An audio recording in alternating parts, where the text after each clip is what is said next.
So Microsoft versus Apple. Okay. So can we just be honest? We won't even need to lead up. Most disappointing WWDC I've seen in the last, let me be hyperbolic and sensational, last 15 years. AI got kicked down the road to 2026. This is my announcement. If Apple does not deliver a significant AI development in 2026, I'm going to tell everybody to sell all of their Apple. You want to wait, what? Damn, that's strong. That's next year. So you potentially, as of in a couple of months, you could potentially liquidate every Apple position. Yep. Why? Oh, they have. Okay, well, let's go to some facts. So they are 3 months in the negative with no prospect for doing better. You've had, I'm not even including Cursor or any of the startups who have made significant headwinds in AI. They've just missed the ball at every turn. I know they have the Anthropic partnership they talked about, but to be a tech leader and not have a significant, we got liquid glass. Nobody asked for that. No one asked for the emoji con. Like, it's just it's them not reading the room. It's like, if I'm, go ahead. No, I only go because I want to give somebody some high praise. Shout out to Sanat. I know we brought her up last week. Sanat Bovell, who's one of the most incredible minds when it comes to AI. In terms of the liquid glass, she had a dope post, and maybe we'll repost it. Y'all go check her out. But she said that you're right. Nobody asks for the liquid glass when it comes to the phone, but that might be a hint at something that they are developing, which could be eyewear, right? Because the technology of the glass is to see transparently. And so how do you interact with the world while having glass on? That's the technology that they said. Who needs it on a phone? You're not looking. But if they develop the technology, is that now a precursor for what is to come? Which kind of got me thinking, like, they better have something that this is going to be useful. Will they be better than the Meta Ray-Bans? Meta Ray-Bans is clicking. I can't front. I see people just wearing those outside. They're getting better. Like, okay, imagine if we talked about investing and like I just missed NVIDIA being pro Chevron. That is the equivalent of what Apple has done. Google has made significant headwinds. The partnership with Microsoft and OpenAI. It doesn't get talked about that Apple could have bought into that same partnership structure with OpenAI. They missed Claude. We talked it on the hardware standpoint. They missed buying DJI. They've just missed on too many fronts, and it seems like that the leadership culture is so insulated amongst each other. They're not seeing and looking ahead to what's next. Love the company, but I just think it's either time to either Tim Cook goes to the chairman seat and they need another CEO. Or they need significant headwinds in AI development. Like, it's 30 companies that are available that could be for purchase that would help. Like, Siri probably is the worst performing automation tool in all of tech in comparison. Canva has made bigger headwinds in AI than Apple. How the fuck does that happen? So if you sell an Apple, what company takes that to tech to index? It's a great question. Get your tickets to InvestFest.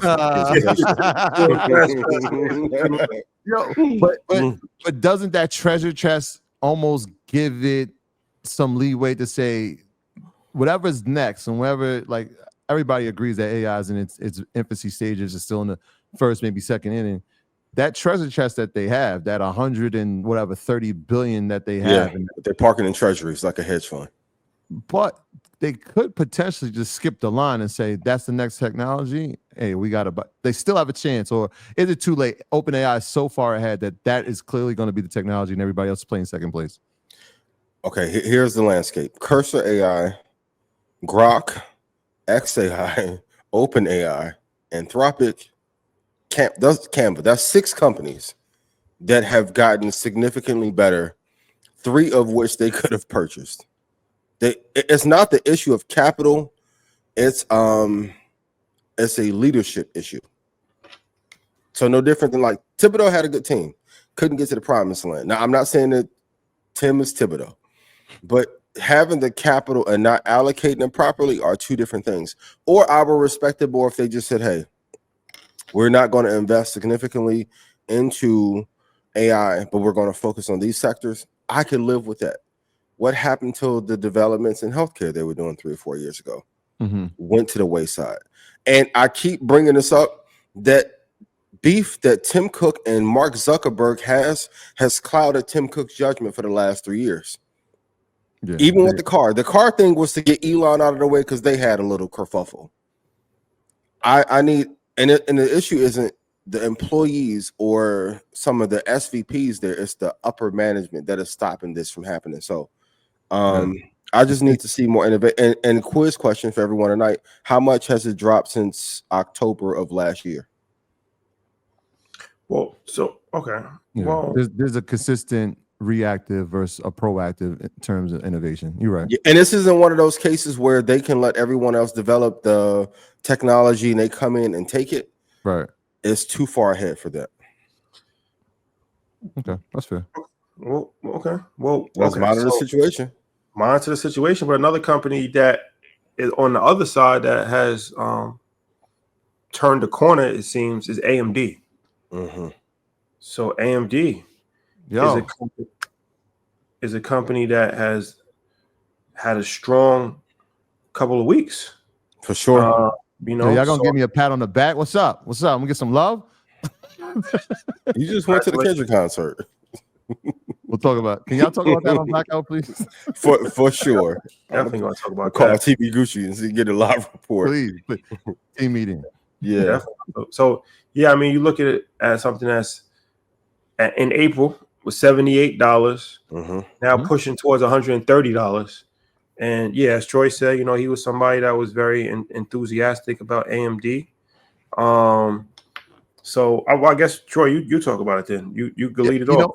It's that situation where it was like, can you be number 2 in a space and still see productivity? And for a while, they were getting their proverbially their back kicked in by NVIDIA, right? Which is this runoff in GPUs, and then the tariff situation happens, and now pricing becomes an issue. It becomes something that companies now think about. And so, how do I combat pricing and still have effectivity or efficiency? And so, it took a while for Lisa to get it right, and even she wasn't invited. She didn't go to the White House during the inauguration, but she made sure that she was in Saudi Arabia. That was the meeting that mattered. She was sure to be in Saudi Arabia when AI investments were going out to companies. And so that's the first sign that, hey, there might be a pricing market that they can fit in and they could actually be the leader in. And that's what you've seen. Not only have they had a rise, but if you look, and I know you brought up TSM earlier, Shadi, look at TSM's rise since that Saudi meeting, right? The person that's going to manufacture chips has now run. NVIDIA has now climbed over 140. Everything is moving, and now pricing matters. Where now NVIDIA is trying to figure out, like, what's the chip that we can use so we can be inclusive in China. AMD is filling its place as saying, hey, we know we're going to dominate in CPUs, which they've done, and we've talked about that in detail. Now that second tier place in GPUs feels like a comfortable place for them to park in and actually have a business thriving, and they're doing it. And obviously you saw some of the partnerships that they announced. You see them with Palantir. You see the developments inside of data center is growing. The data center business is growing. What was happening during that time when they got down to 70, and I'm like, well, at this point, this feels like the floor, is that the GPU market was slowing, right, for them, but the CPU market was slowing as well. Gaming didn't look the same. Now I just watched the Xbox, and like AMD is the chip that's going to be powering the next generation of gaming for them. And so you're starting to see, yes, NVIDIA is going to be dominant. They control 85% of the space. But for some companies, mid-tier, not these mega caps, they're going to need an efficient unit, and AMD is filling that growth. Yeah, and I want to be very clear, NVIDIA still is the lead. A nice bounce. But them being at that meeting, definitely. There are catalyst events in a company. That was one of them. For her to have missed or not invited to the White House, but to make it up there is the timing was incredible, and it was needed for the company. Shout out to everybody in Red Panda who's been holding that for years. But also going back to the Saudi meeting, which notable CEO was not there or not invited? Oh, we didn't see. or no one from the organization with that spaceship on campus was invited. It's just interesting. So, but long end of year target for AMD 161.76. I've had my criticisms of AMD. I'm happy for this bounce, but I want to be very clear. NVIDIA is the lead by 2 light years, and that won't change anytime soon. Yeah, maybe more. The Oracle deal as well. And we spoke about Oracle, and the TikTok situation has kind of just been thrown under. But when we saw Stargate and we didn't see Microsoft, we saw Oracle there and OpenAI there and SoftBank there. It was a sign. And so now seeing AMD partner with them, these hyperscalers, they're growing. We talked about Broadcom last week.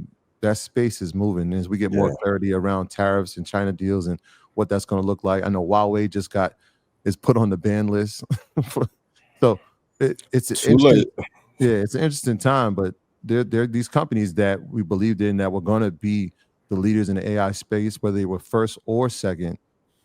They're coming to fruition. Yeah, and I think the growth continues. And Oracle is one of those slept-on fundamental companies like Tim Duncan. Oracle hasn't really had a bad year since 2016. They had the high of 216.60 on Friday, but they've been on a tear this year, and I don't think they've been talked about enough. It was at 118 in April. Now to be at 215, that is a hell of a run for a company that's not talked about a lot. Yes.